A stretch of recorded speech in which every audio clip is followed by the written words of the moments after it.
નમસ્કાર દર્શક મિત્રો, @ગુજરાતમાં આપનું સ્વાગત છે। ગુજરાતમાં ધીમે ધીમે વરસાદનું જોર ઘટી રહ્યું છે અને આવનારા દિવસોમાં વરસાદનું પ્રમાણ ઘટે તેવી શક્યતા છે।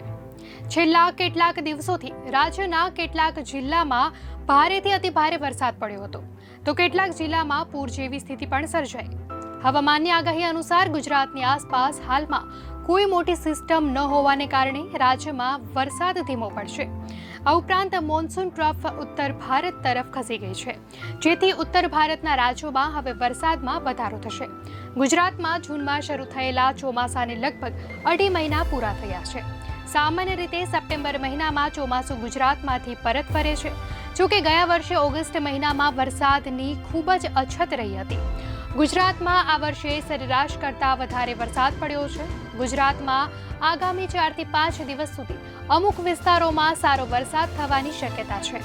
કેટલાક વિસ્તારોમાં હળવાથી મધ્યમ વરસાદ થઈ શકે છે અને કેટલાક જિલ્લામાં વાદળછાયું વાતાવરણ રહેશે।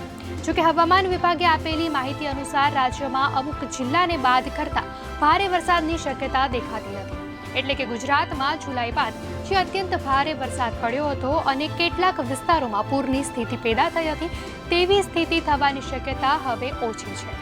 ગુજરાતના ઘણા જિલ્લામાં આવનારા 7 દિવસોમાં હળવાથી મધ્યમ વરસાદ પડી શકે છે। 11 અને 12 ઓગસ્ટના રોજ બનાસકાંઠા, પાટણ, મહેસાણા, સાબરકાંઠા, ગાંધીનગર, અરવલ્લી, ખેડા અને અમદાવાદના કેટલાક વિસ્તારોમાં મધ્યમથી ભારે વરસાદ થઈ શકે છે।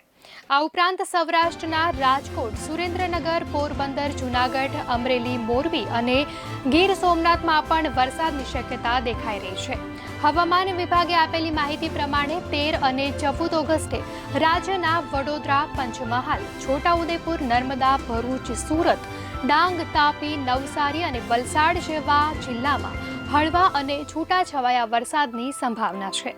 હવામાન વિભાગની આગાહી પ્રમાણે આવનારા 2-3 દિવસોમાં રાજ્યના ઘણા જિલ્લાના અલગ અલગ વિસ્તારોમાં મધ્યમ અથવા મધ્યમથી થોડો ઓછો વરસાદ જોવા મળે તેવી શક્યતા છે।